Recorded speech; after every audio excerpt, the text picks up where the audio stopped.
I may have to cancel short notice. Okay. All righty. I'm going to stop sharing and go back to my PowerPoint. All right. Last week, does everybody have their handouts?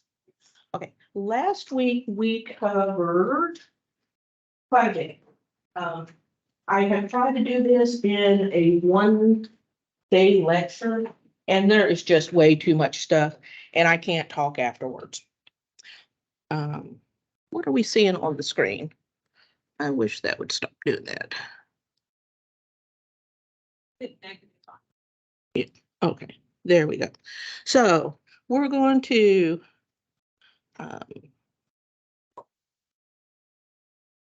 you see the slideshows that get there? Yeah. All right. So there is my contact information. It's also on the very first page of the handout. I'm Johnna. I am not the genealogist here for Lexington Public Library, but I do take a lot of the genealogy classes. I've been researching for 20 plus years. I've gone to the Institute of Historical and Genealogical Research for several years. I was a past president of the Kentucky Genealogical Society. And Sarah and I taught the 16-week course for BCTC, Genealogy for Librarians. So I know, and you go to these conferences and you think you're a good intermediate, and then you go to these conferences and you feel like a newbie. Oh, all right. So let's, and if you guys want to hang out after the class, we can run through the first lecture real fast, if you've got time. So we're heading towards the family tree maker. We're heading towards vital records is where I'm going. And the first lecture was recorded, but I have not yet uploaded it to our YouTube channel. The Lexington Public Library has a YouTube channel, and that's where it will go. Just have to find out more about how to do that, which I will do. I am getting close, I think. All right, vital records. In Kentucky, we have access to a few things. Okay. Vital records are your birth, your marriages, and your death certificates. There are other records, but those are the three biggies. When you're trying to join a lineage society, that's what they want: birth, marriage, and death certificates. Okay. In Kentucky, birth certificates. They started in 1852, and hit or miss, there would be for a few years, then that law would be repealed, and you'd have a few more years of birth certificates. It wasn't until 1911 that they became a standard thing. The older ones you can find here and there. The big cities, Lexington, Louisville, Newport, I think, you can get them late 1800s, like 1892-ish, but again, it's going to be hit or miss. For birth information, family Bibles, church records are your friends. But the state did not start keeping records until 1911. There is a 100-year moratorium on releasing those birth records. And here we are in 2023. So we should have several years worth of Kentucky birth certificates. We have none. We do not have access to any of the birth certificates from 1911 on. You can apply and get them if they are your direct ancestors. Somebody in Frankfurt they use prettier words than they want to make sure they're really dead before they release them. And because people are living a lot longer, they don't want to release that information as a potential conflict. We do have access to the delayed birth certificates for several years. That's when somebody is applying Social Security came in 1937. And when you applied for that, you had to have some documentation of your birth. So they would bring in affidavits that you and your family Bibles, the doctor's journals, things like that to prove your birth. And then they would make a birth certificate, and those are called delayed birth certificates. Although I have seen some delayed birth certificates that were only delayed by 3 or 4 months, but they still are open access because they're considered delayed. Okay. And feel free to ask questions as we go along, guys. Okay. Indexes are online at Answers. This is for Kentucky. Virginia's records are pretty much out there. Okay. And we're going to talk about family search, and so you can figure out which states have access. I know you do a lot in north of us. Well, yeah. Yeah. I'm now in Europe. Oh, yeah. Okay. So this is what a delayed, is this one a delayed? No, this is, yes, it's a delayed. You can tell up top there because it does say delayed. So this was issued to, okay, I'm sorry, Debbie, I'm going to go on this side and I'll yell. Okay, so this is a Scott County, Virginia, living in Floyd District for Elgin Montford Dingus. There's his birthday, December 31st, 1913, I think is what it is. His daddy's name is W.L. Dingus. His daddy is living in Nicholasville, Virginia, and he's an American. And his birthday, he's 50 years old with a brand new baby. And Scott County, he was born in Scott County, and he's a farmer. Mama is Emily Hillman. Great place to get hold of maiden names. Again, in Nicholsville, she's white American. She's 37.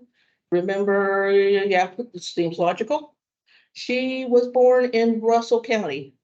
At that time period, you'll need to check your county boundary lines because I'm sure that Scott County came from Russell County, but you'll need to figure out your if this is actually Scott County at this point. And she's a housekeeper. And then we have the signature, and it was done by a midwife. So all kinds of great information there. Okay. Alrighty. So, and if you're here at the first class, you know the horrible job of citing your sources. So you would list their name and where the record came from. And if you found it online, you would include where you found it online. Okay. And then there is another, well, they're almost the same, but it's a little bit shorter. Again, when you've got to cite your sources, otherwise your research is a myth. I've got to be able to track down what you are looking for to be able to prove that this is there and not that you're making it up. Because we know that a lot of those early Daughters of the American Revolution and Sons of the American Revolution, a lot of those weren't supported by documents and were more family lore. And yeah. Was it you the other day that I was helping you find that link, and the link was wrong, but we found the record. It was just attributed to a different database. Sorry, put you on the spot. Okay, marriage records. There are 7-ish different types of marriage certificates. In Kentucky, you can find the index from 1785 to 1979 on Family Search. Kentucky Department for Libraries and Archives and the Kentucky Historical Society have them on microfilm. And there is a picture of the Family Search index search. I think that's still current. Okay, so marriage intentions of marriage. You're not actually married at this point, but these are things that you're going to find pre-marriage. Marriage bans. If you read historical novels, you know what a marriage ban is. You're going to get up in church and say, is there any reason why these two people should not be married? And you have to do it for 3 weeks, 6 weeks. Okay. That gives people time to get up and say, yay, I'm already married to him. He abandoned me and my baby, those type things. Marriage bonds. That is where you are going to pay money to the court to actually show up to get married. You in Kentucky, this is where you've got to know the laws and time and place. Sometimes it's $100, sometimes it's $500. It's questionable as to whether they actually paid the money or they just promised the money. But this is a good place to look for relatives of the bride, because usually it is her brother that it's the groom and another male relative. Okay. Applications and licenses. Those are the most common type. And if you were here last week and earlier in the package, you see the 3 types for my grandparents. Consent papers. When the bride or groom were underage. And again, you've got to know laws in time and place. Usually it's 18, but sometimes it's 21. I think in some states, even today, it is like 14. So know the law. And if you want to know a little bit more, down at the bottom is the Family Search Wiki link. If you go to familysearch.org wiki and type in US marriage records, it's going to list all the good stuff for you. Okay. This is where you are actually married. There are going to be the certificates. If you have been married, you have probably seen those. You have your own. Sometimes you'll have the minister's return. That's usually what you sign right after the ceremony. You know, it's that big photo op as you're both signing the certificate, and then the minister hands you a copy and he takes a copy. And then don't forget the diaries of the ministers. And remember, in early days, you had traveling ministers. So you might think you got married today by the traveling minister, but he's got to get home, and it may take him 3 months at the end of the summer after he's visited all the church camps in Eastern Kentucky. It may take him 3 months to get home to file those minister returns. So don't be surprised if the date the family uses and the official date might be a little off. Okay. All right. So this is one style of um, marriage records. This is recorded on June 24th, 1880, and Joseph Ward to Susan Dingus. You're going to learn a lot about dinguses. That's my line. And somebody is underage because it is by consent of parents. Okay. This is to certify that on the 24th day of January, 1880, the rights of matrimony were legally solemnized by me between Joseph Ward and Susan Dingus at Fred Dingus's in the county of Martin in the presence of Joseph Kirkland and William Ward. Signed, Harrison Booth. So we have date, we have who. Now we've got to figure out who Fred is, and we've got to figure out who Joseph and William were, because they were important enough to witness the ceremony. So they were important to the family. Remember the fan principle, friends, associates, neighbors. Okay. So yes. Question, but access this information. Because I see up here it says Kentucky County marriages 1797 to 1954. And down here, it's actually, because it's hard to read cursive, it's actually got it transcribed. I transcribed it. You're awesome. So where does this come from and how did it happen? This came from Family Search, and I know that more because it's got the film number right there. Okay. Speaking of witnesses, my Swiss relatives, at least 6 of them had all the same witnesses for their Events. I decided she lived next to the church. Yeah. Oh, probably, yeah. Or maybe she was a barkeeper, a tavern keeper, and you're like, hey, let's go down to the church. Well, somebody close by. Okay, do you guys know the story about Gretna Green? Okay, if you read historical novels, but really, truly, it was a true place. If you were in England and you weren't able to get married because of the family's not happy with you, you would get on your carriage and you would hightail it just across the border to Scotland, to Gretna Green. And you would be married by the blacksmith. So a lot of people were married in Scotland by the blacksmith. I don't think I talk about that here. In Kentucky, you have a lot of Gretna Greens. If you lived in Eastern Kentucky, look in Clintwood, Virginia for marriages. If you lived in Louisville, look across the river in Floyd County. If you live down along the Tennessee border, look on the other side of Jellicoe Mountain, because again, laws in time and place, it was easier for them to get married in Virginia or in Indiana than it was in Kentucky at that point.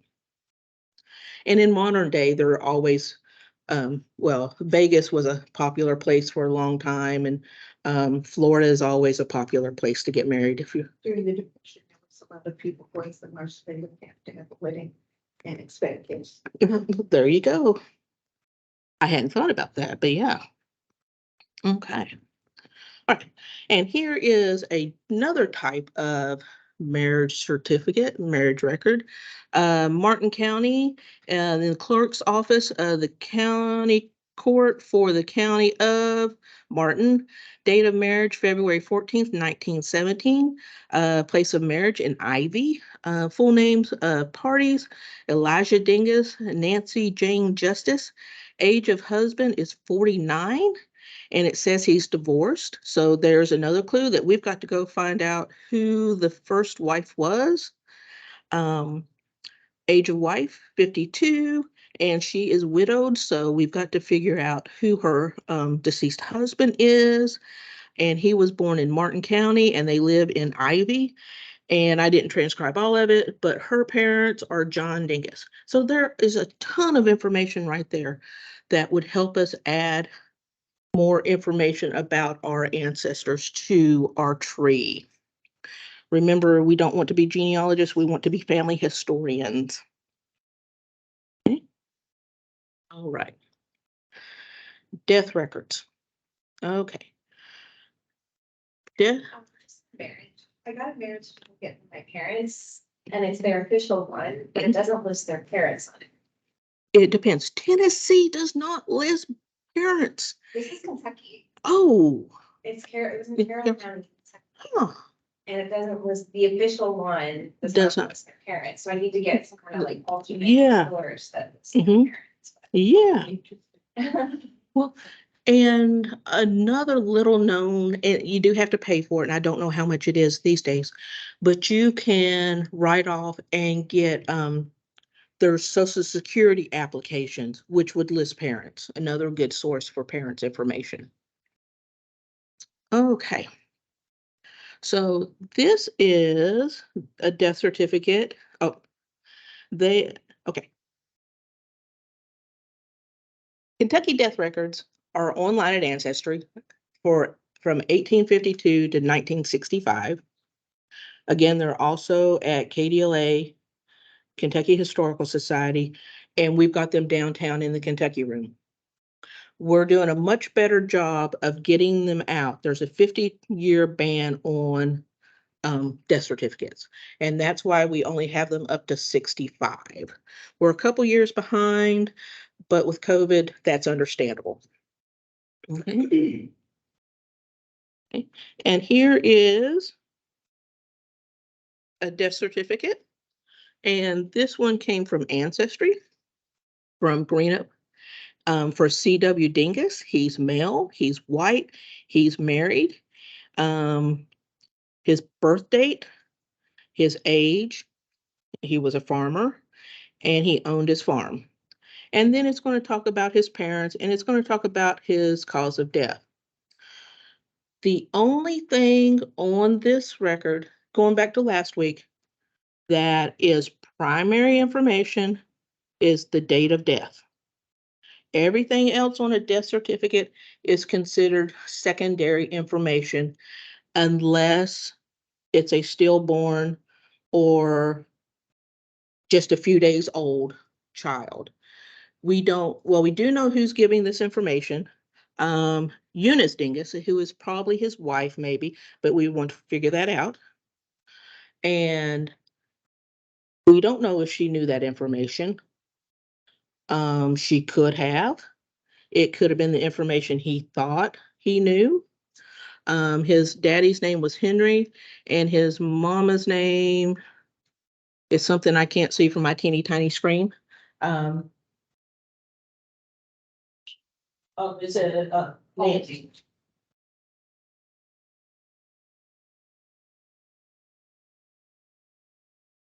And he died from mania precox. There is if you Google or go to Cindy's list, and we'll cover that in just a minute, mania precox was a form of depression. So you need to know what these medical terms were closer to that time. If you are researching legal stuff, you want to try to get your Black's Law Dictionary closer to your ancestors' time frame. Sorry, what was that reference again? Black's Law. I have one. Too bad it has the, usually cemeteries on there. It does. Let's see. AX something cemetery. Maybe family cemetery. It again, look at family search, not family search, look at find a grave, compare the two, and remember cemetery names change. Hibbett's Gap Cemetery used to be called the Buzzard Cemetery because the Buzzard family lived up on the mountain before my grandfather bought it. So cemetery names do change.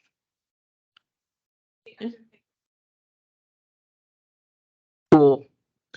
Do you guys know the difference between a casket and a coffin?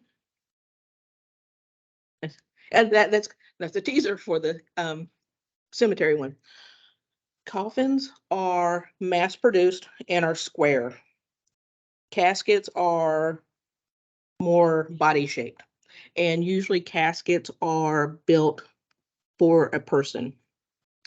If you are ever driving to Knoxville, okay, it's a bit morbid, but stop at the Museum for Appalachia down in Clinton, Tennessee. It's a fabulous place. There's a lot of really cool things there, but they have a casket display. Oh, I'm sorry.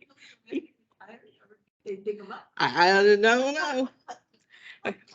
On my bucket list is a trip to Houston, Texas, because there is the National Museum of Funeral Homes.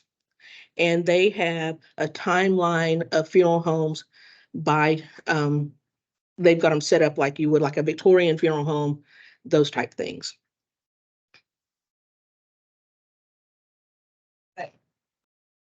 Mentioning that on the West Coast of California, the trend now is to do more cremation Mhm. because they're running out of space. Yes. Cemeteries and things, but they said that trend could come to Yes. us where you may see fewer plots. Or just a thing, and then cemeteries eventually go out of business. Yes. They don't have the new people buying plots. I could see that. Yeah. There, if you ever get time, the Cave Hill Cemetery in Louisville does tours. and they are fabulous. There's a lot of walking, so I'm going to do the golf cart tour this year, but they take you around and you look at the different headstones.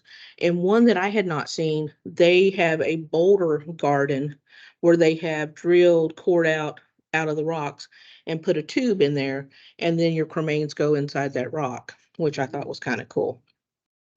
And then there's this whole new thing of green weddings where I pass away, somebody comes in and declares me deceased, hospice nurse, somebody, and that's the extent of it. The family, we're going back to old times. The family will wash me, wrap me, dress me, and then they will take me someplace. There are green cemeteries where they will do as much as you want. They will open up. There's not a vault or anything. You're just back in the ground, in a shroud, in a pine box, a cardboard box. And then it's up to you again, how much you want the cemetery people to do, or if you want the family to. Okay, we're getting off. Yeah, but these are things that you learn when you are doing genealogy. Okay. There's no cemeteries for my kin in Switzerland because they didn't cut the rent up. Yes. In a lot of European countries and in Asian countries, you are only renting that space for a little while. And then once people forget you, they dig you up and reuse you. In England, you know how the ground is like at the edge of the windowsills? That's not because that's the way they built it. That's just hundreds of years of burials. Again, a little bit morbid, but it's things that you're going to run across when you're doing genealogy. Yeah. All right. So we've talked about births and deaths and marriages. Cindy's list is a list. It's a list of lists, and it's fabulous. And you could know more than you ever wanted to know. It's like reading an encyclopedia. But this is where I got all those diseases from. So if you go to Cindy's list and click on medical and medicine and then disease and medical terms, you will find websites that are dedicated to different diseases and medical information. Okay. All right. Now, it's not a vital record, but census records are a fabulous place for beginners to start. They are easy to access, they are easy to read, and provide so much information. They weren't designed for us, although we do use them. They are taken every 10 years. There is a 72-year moratorium on them. We just got the 1950 last April. They started in 1790. The 1790 through the 1840 are only tick marks. The only names you are going to get is the head of house. And then you're going to get a string of males, 5 to 10. I'm making this up, 5 to 10, 11 to 12, and they're different on each census. And there are websites on how to get information out of those. I'm not very good at that. In 1850 through 1870, we get everybody in the house, but we don't know how they're related. We can make assumptions, but that's probably not a good idea, because if you are raising your nephews, you're not going to say no that it's the nephew. You're going to end up thinking it's their child. There are a lot of reasons for the grandchildren to show up.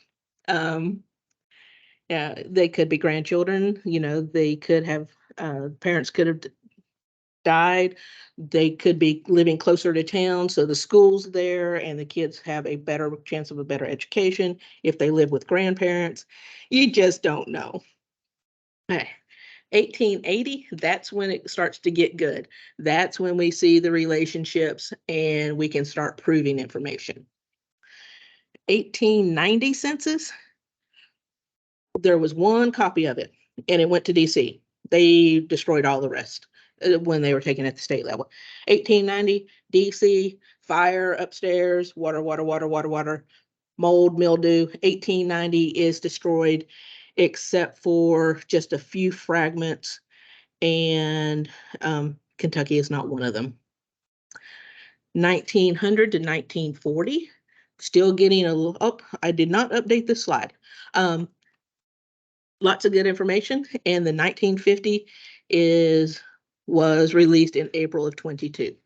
Okay, so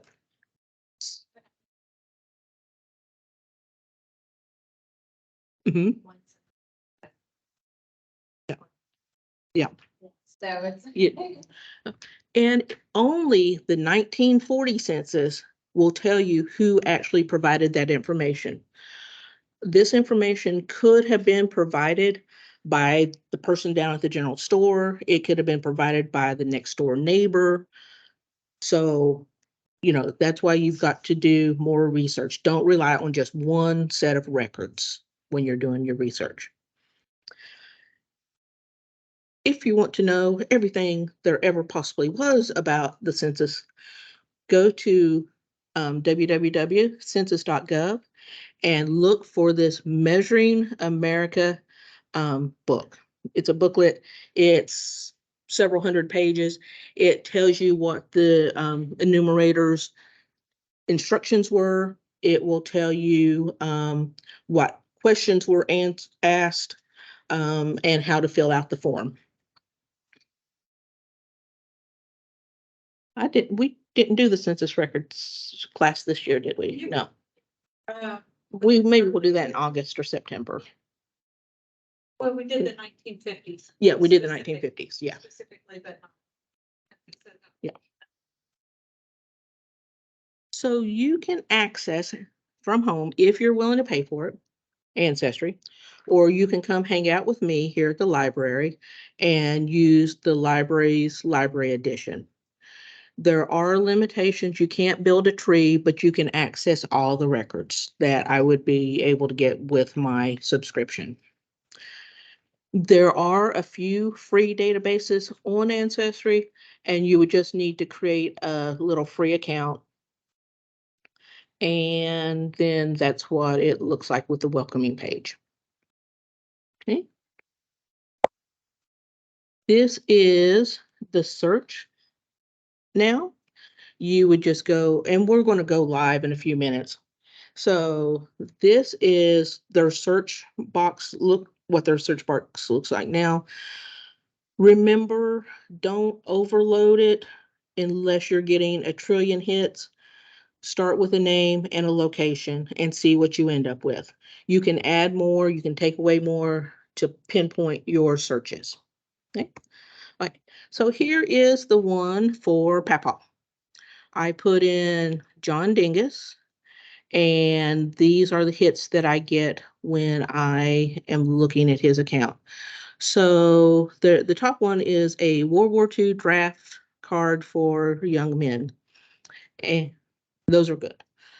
John Dingus and Elma Dingus. And those are pretty unique, especially since they're living in Burdine. So I'm pretty sure that's my grandparents.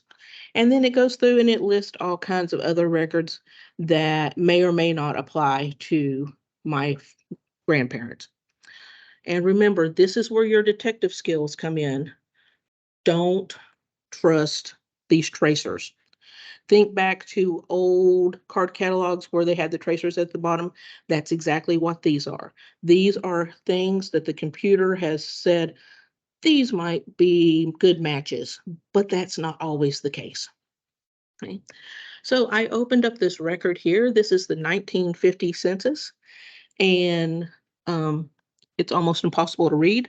But along the side there, those are the tracers. Again, don't trust them, but those are good likely matches that you want to double check.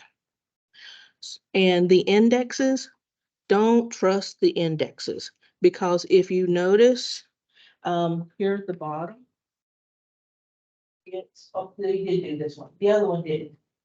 It's John and Elman and Gary and Carol Sue, and then John and Lois. John and Lois are on the next page. And I think in Family Search, they do not have them indexed as part of that family. So you always want to look at the image and you want to look at page before and a page after. Some people say do 10 pages on either side of your person. I do 5-ish because usually they didn't move very far from family. You're going to find that everybody surrounding them, at least in my case, they're related in some form or fashion. Family farm has been split until there are just small tracts of farmland for the children. Okay. And this is what the census record here looks like again. I don't think I have it bigger. So we got John as head and Elma as the wife and Gary and Carol, son and daughter. 1950 census, we do not know who provided this information. We have relationship to the head of house. We have race. We have age. Again, age, give or take. Census records, women tend to lose years each time. So I've seen some that have lost as much as 12 years between census records. Age, married or single, where they were born, lots of information if they could read, if they could write, Papa's mining in coal mines. So lots of information there. Different census records do more information here or there. It's well worth your time to look at the image, make sure that you understand the headings and follow it all the way through. You will want to do a census history of each of your people. What years would they have been in the census, and you want to try to track them through that time frame. Occupations change, ages change, place of birth changes. They're good hints. Right? All right. This is the rate for Ancestry. I just paid $400, but I'm using it every day at home. Too many hours. And I have Ancestry, Newspapers Plus, Fold 3, the military, and something else that I don't use. Family Search. Family Search is the Church of Latter-day Saints website. They are about building a one tree, connecting everybody in the world to one tree. In Ancestry, if you have an Ancestry account, your tree is your tree. You control who has access to it. You can say, like my mom, I have given her editor rights. I have given my aunts and uncles viewing rights. So they can look at it, but they cannot do any changes or anything without contacting me on Ancestry. Family Search, I put in my family history. Heather comes in and says, well, I'm from the first wife. I don't like that, and completely delete my line. That's the way Family Search is. Use Family Search for hints. Put your tree on Family Search, but do not make it your primary tree because you will lose information or your information will be changed. You do get emails when it is changed, but if I'm doing this much work, I don't want to lose that much control.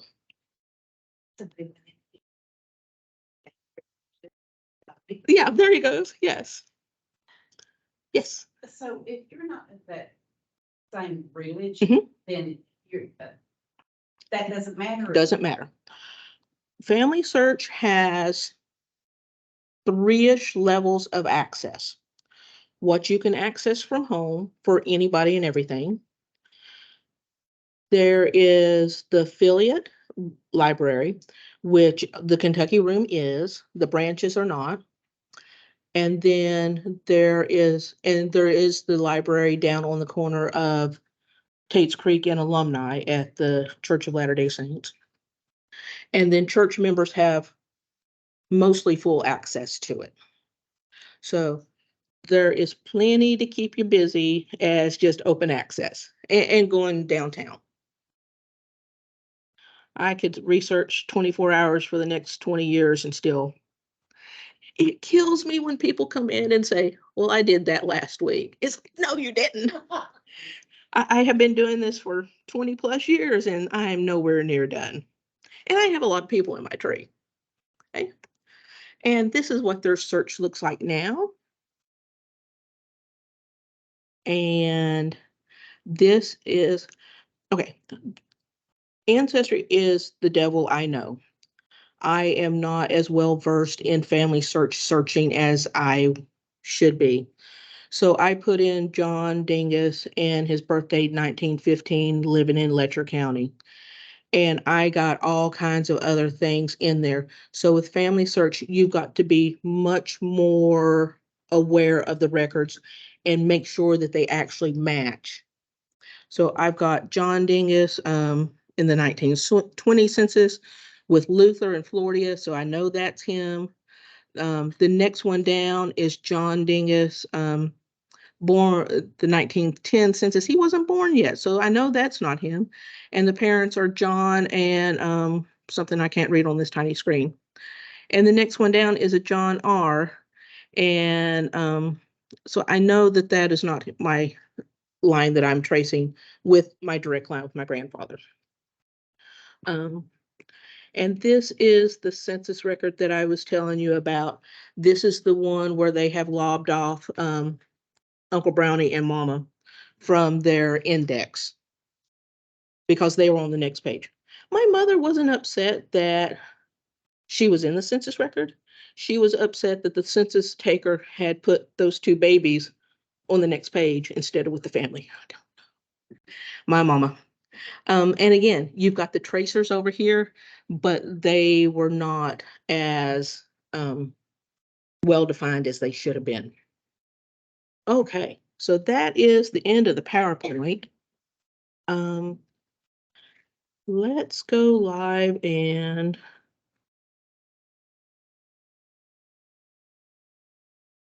okay. So we're going to use the libraries edition, lexpublib.org. Go to access Ancestry. So you'll go to the website, you'll come inside the library, you'll browse research and learning, and then you're going to scroll down here to genealogy and Ancestry Library Edition. Okay, and this is what the website looks like. If you want to search, just see what's going on, do all categories, scroll down, and look at what's available for Kentucky. So they've got the World War II draft registrations here. We'll play with that one. I think he was living on this side of the mountain when 1915. And it's thinking about it. Oh, apparently not. Maybe he was living over in choose a state, Kentucky. This is the risk of, yeah. Let's go back and so it's got, for Kentucky, it's got World War II draft, it's got the Kentucky deaths, it's got Kentucky births, it's got the index for up to 2000. So you're only going to get a listing of who has passed away. Census records, the Confederate soldiers compiled service records. Confederate soldiers were not eligible for a pension until 1920-ish. Does that sound? After most of them had passed away. That's when the state decided to give them a pension. And those pension records are at KDLA. Union soldiers were eligible for a pension. Old age, the wife could apply if they passed away, and those are federal records. Okay. Kentucky marriage records, military service, land grants. If you're looking for land grants, go to the Secretary of State's website, Kentucky.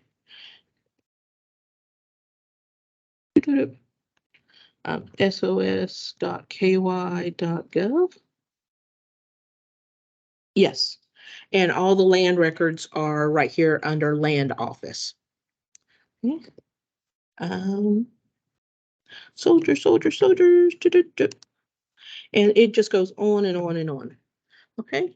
Um, Let me show you the family search wiki. Anything and everything you ever wanted to know about genealogy. So this is what you get, and you can click and you can scroll in United States and then look at Kentucky.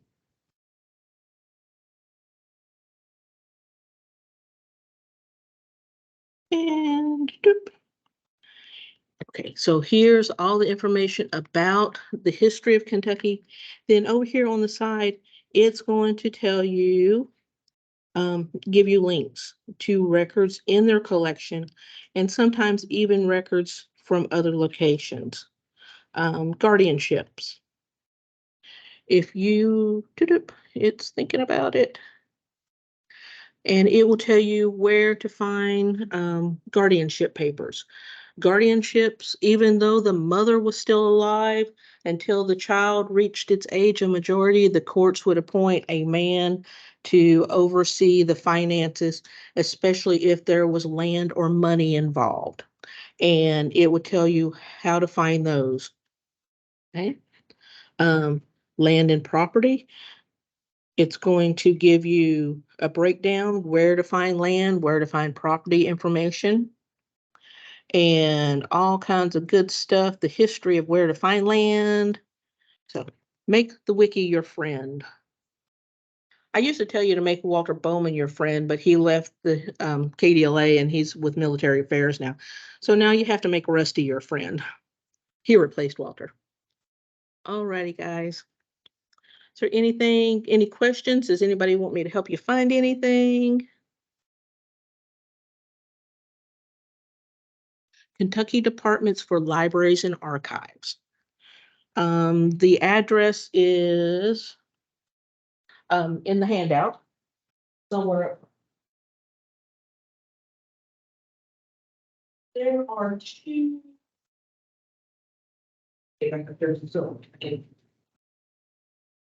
So Debbie can hear me.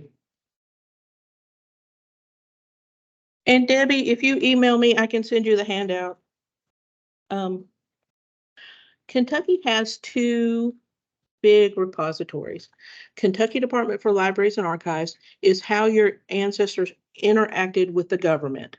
You're going to find land records and court cases and wills, births, deaths, marriages, those type of records there.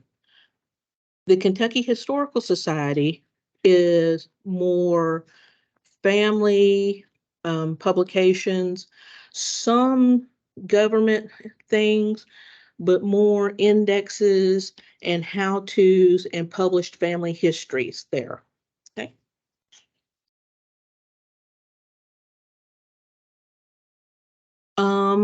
Those are really hit or miss. Look for who has a good one? US Gen Web. And this is where I would start. And let's go to Kentucky. I was trying to think who, oh, it wouldn't let me in the other day. Start with US Gen Web and see if it will let you in. Maybe if I pop over.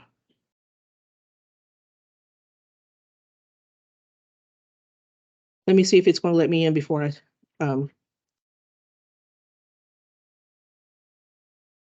stop sharing and reshare. No, it's not gonna let me in.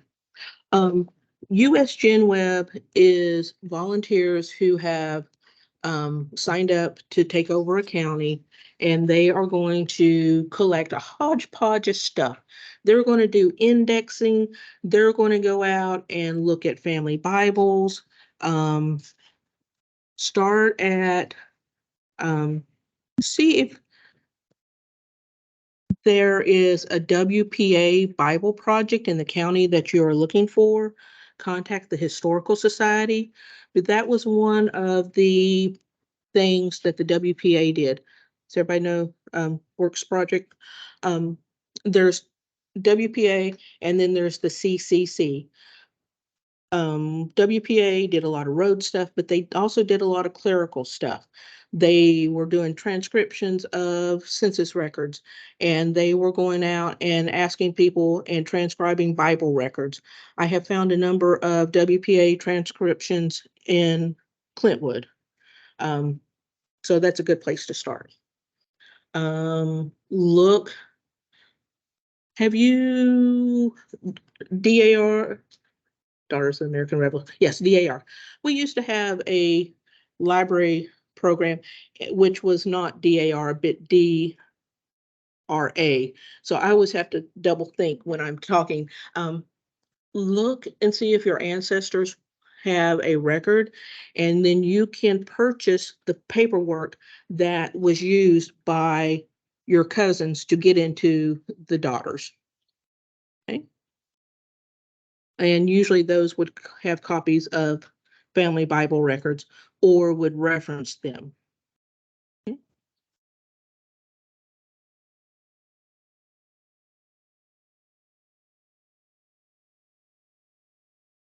Yeah, they. It depends on if you have a good enough reason. Like you can't go in and get my parents, but if they were your parents, yes. You can just say, I want a copy of that, I want it. Mhm. Yeah.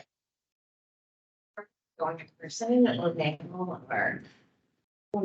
Yeah, I would go look on their website and see, because a lot of the times, some of the counties will want you to go through Vital Check, and then you've got to pay mega money for that. But look at the website and see.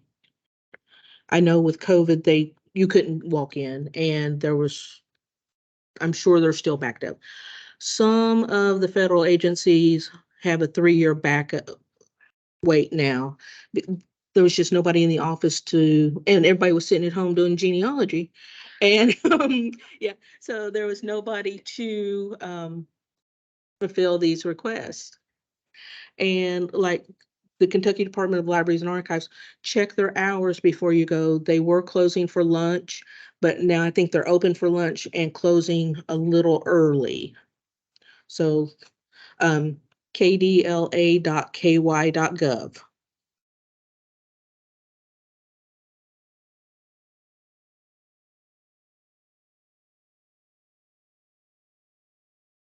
And services.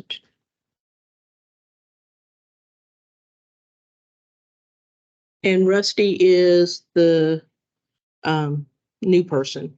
He's not new anymore, but he is the head of the microfilm room. About county clerks and they let you access the information. Yes. Remember that we are not their priority, and be nice to them. Yeah. Don't go in and demand things. If you're short like me, try to find somebody tall and strong to go with you, because these books are huge. They weigh a ton and they are going to be up high. And look at the website, make sure you know the rules, whether you can make photocopies or if they can make photocopies, if you can take your cameras in. Each county is going to have different rules. There was one down in Bluntwell, Tennessee, where you couldn't wear clothes with zippers. I don't know why, but that was their rule. So I guess if I walked in with my blue jeans, I was going to run down to Walmart and buy sweatpants. But it's like, I don't know. I never did understand that. And it has since come down. But At KDLA, you can't wear a jacket, and they consider a jacket anything with a zipper. So, take a sweater with buttons. Um, if you go to KDLA, you are going to walk in the front doors, and there's going to be a security person there because this is a government building. You're going to have to fill out a form. You're going to have to leave the majority of your stuff in a locker next door to him. You can take a laptop, you can take notebooks in. You can't take a pen in, you have to take a pencil, and they do have that there. They do have a new microfilm with a flash drive, but you can't take a flash drive in, you have to buy a flash drive from them. Pre-COVID, they didn't keep money down in the room, so they would have to run it upstairs and scan your card or money. Whenever you go to these places, make sure you take cash just in case, and take singles. I know the bank tellers thought I was crazy. I'd walk in and ask for 100 in singles because if I was going to be using the copier, I didn't want to drain the library's account. And if you're going to go on a road trip, call and ask questions. Ask about parking. Ask about photocopying. There was a book that I wanted to make a copy of over in Whitesburg. I drove 3 hours to copy the book. I called and said, "Do you have this book on your shelf? I'm going to drive over to copy it." And she found the book. I drove over 2 days later. Book was not on the shelf. It was on that librarian's desk. And got up to copy, and I said, "I'd like to make photocopies." And she says, "Well, I can make you 10. It's like, I didn't drive 3 hours to make 10 copies. So I drove another 20 miles over to the next library and copied the whole book, which is breaking every copyright rules there are, but that's why you put the copiers out on the floor. And in this day and age, most people use their cameras and just take pictures of, if that's allowed. The McClung Library down in Knoxville, pre-COVID, if you wanted a picture of the microfilm that you were looking at, you had to tell them what page it was. You gave the microfilm back to the librarian, and they went somewhere. If they weren't busy, they would come back out with it. Otherwise, you would get those copies in the mail 2 weeks later. So each library, each system is going to be a little different. So you just have to roll with it. Okay. Yeah. Mm-hmm. You just never know.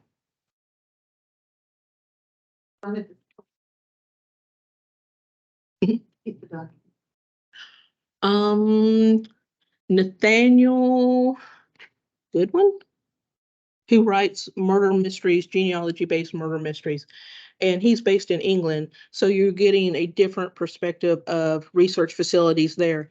And same thing, they make him, because he tries to sneak, because he only needs one page, so he tries to sneak in and take a picture without paying their fees. And he is always busted by the cranky librarian that doesn't like him.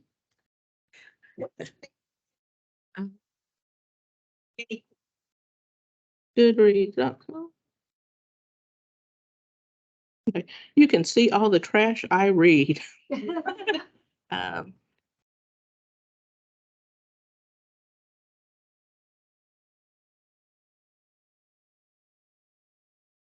thought it was good one. Let's see. Nathan? Okay. Um, genealogy, mysteries, I couldn't. Nathan. There you go. There's a whole subgenre of genealogy mysteries. Yeah. All right. So you've got my information. You've got my contact. Book a librarian if you want to hang out with me. If you want a demo of the software. June is kind of wild and crazy. Um, my husband has surgery again next week. So I'll be in and out. I'll do my best. Okay. You know where to find me. I've not retired yet. Don't retire. No, no, no. I was all set to retire in December of 2020. Yes, 2 years ago, 3 years ago. We should probably stop recording. Yes, I was, I was all set to retire almost 3 years ago.